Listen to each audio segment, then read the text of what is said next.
Some movies entertain, some movies stick with you, and then there are horror movies. The ones that get under your skin, the ones that you think about later, the ones you probably shouldn't have watched alone.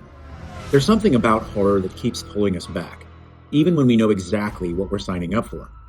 I'm Matthew from Five Films, and this is Five Frights, a new series where I spotlight horror movies that deserve a second look. Since this is episode 1, I'm starting with a dangerous idea. Horror remakes that were better than the original. Let's get into it.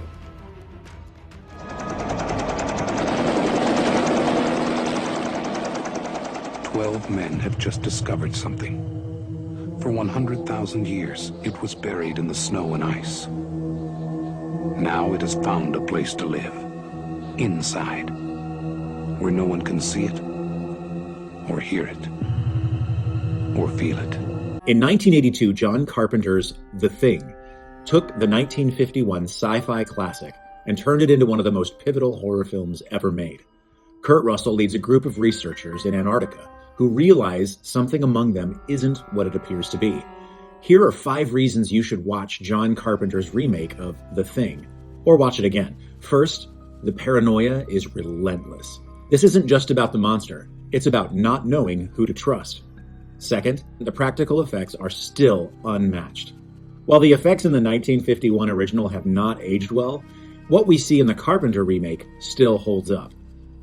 It's not just grotesque, it's imaginative. Third, the isolation is complete. Before you know it, you're right there with the characters and there's no help, no escape, just suspicion. Fourth, the characters feel real. Every actor in this film brings their A game. No speeches, no heroes, just people trying to survive. And fifth, it refuses to comfort you. The ending doesn't really resolve. It lingers.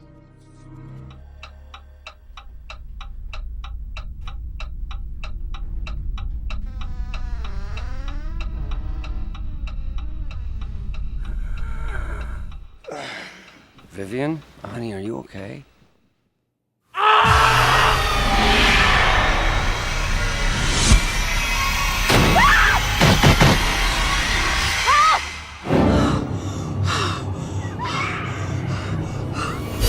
In 2004, Zack Snyder and James Gunn team up for a remake of Dawn of the Dead. They took George A. Romero's 1978 classic, slow, satirical zombie story and injected it with speed, urgency, and chaos. Sarah Polley and Ving Rhames lead a group of survivors barricaded inside a shopping mall while the world collapses outside.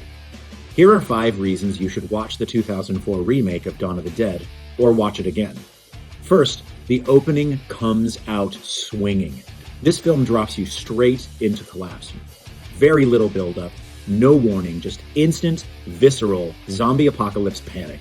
If horror fans only watched the first 10 minutes of this film, they'd walk away satisfied. But trust me, you'll want to stay for the whole thing. Second, running zombies. I mean, come on.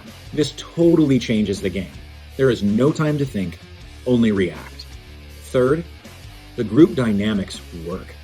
A cast of then lesser-known actors makes every plot point, every struggle, and every decision believable. Trust shifts, tension builds, and before you know it, you find yourself in love with the cast and rooting for their success. Fourth, it balances intensity with quiet. The moments of waiting are just as unsettling as the most intense action. And fifth, it sticks with consequences. Decisions in this film matter, and not everyone makes it. There's something out there. Something underneath that sand. I think this may be the Book of the Dead. You have unleashed the creature that we have feared for more than 3,000 years. He will never stop. In 1999, The Mummy reimagined the 1932 classic monster movie as something bigger, faster, and way more fun. Brendan Fraser stars alongside Rachel Weisz as they uncover an ancient curse that refuses to stay buried. Here are 5 reasons you should watch 1999's The Mummy, or watch it again. First, it knows exactly what it is. Adventure, horror, humor, all working together beautifully. Second, Brendan Fraser is perfect here. Capable, funny, and never trying too hard. Third, the world feels lived in. The Egyptian mythology, the history, and the stakes of the story all hit hard. Fourth, it's incredibly rewatchable. This film is packed with quotables, and each time you watch it, it gets better and better. And fifth, it updates the original without being trapped by it. In 1932, we were introduced to the core concept, and this one, it builds on that concept and expands the idea instead of just copying it.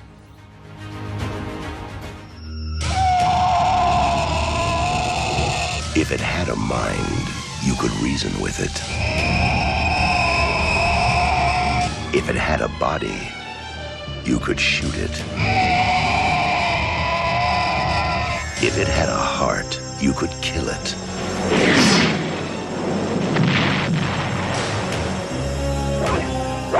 Now, man is no longer the supreme being on this planet. In 1958, the world of horror was forever changed by a new kind of monster. 30 years later, the 1988 remake of The Blob transformed the original campy creature feature and made it genuinely unsettling. Shawnee Smith and Kevin Dillon star in this reimagining of the story of a small town that's slowly consumed by something that doesn't just kill, it dissolves. Here are 5 reasons you should watch the 1988 remake of The Blob, or watch it again. First, it's much more raw and real than the original. No one is safe, and the movie makes that clear from the get-go. Second, the practical effects are incredible. The 80s are the sweet spot where horror practical effects hit their stride. Third, it subverts your expectations. If you've seen the original, buckle up, because this story doesn't go neatly where you think it should. Fourth, it commits to its tone. No winks, no irony. The stakes are genuinely high, and the tension is heavy, and it's all believable. And fifth, it turns a simple concept into something terrifying. There is no reasoning with it, only surviving it.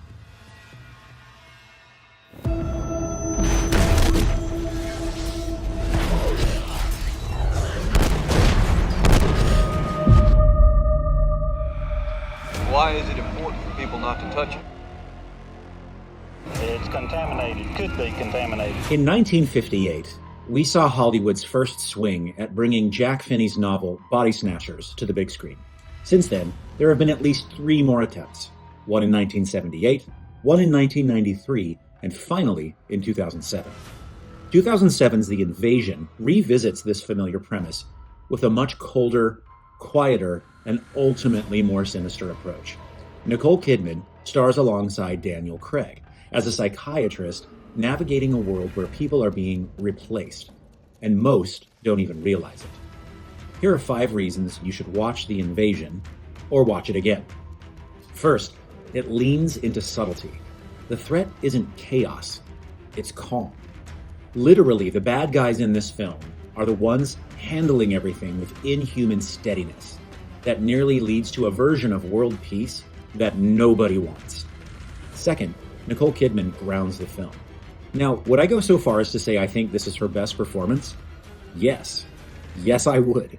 Her portrayal of a mother fighting to save her son is not just believable, it draws you in and anchors the story. Third, it updates the fear from all previous attempts. This one is less about invasion and more about losing individual identity. Fourth, it creates unease without spectacle. Things feel off long before they feel dangerous. And when they do get dangerous, you feel like you're falling with nothing to hold on to. And fifth, it's a prime example of PG-13 body horror. Let's put it this way. I've never considered hawking a loogie to be something frightening. This film changes all that. And that's all I have to say about that. Well, there you go. That's 5 horror remakes that didn't just revisit the past. They reinterpreted it, refined it, and in these cases, surpassed it. This is episode 1 of 5 Frights. We've got more coming. If one of these earned a watch or rewatch, mission accomplished. And if there's a horror remake you think is better than the original, I want to hear it. Until then, enjoy the movies.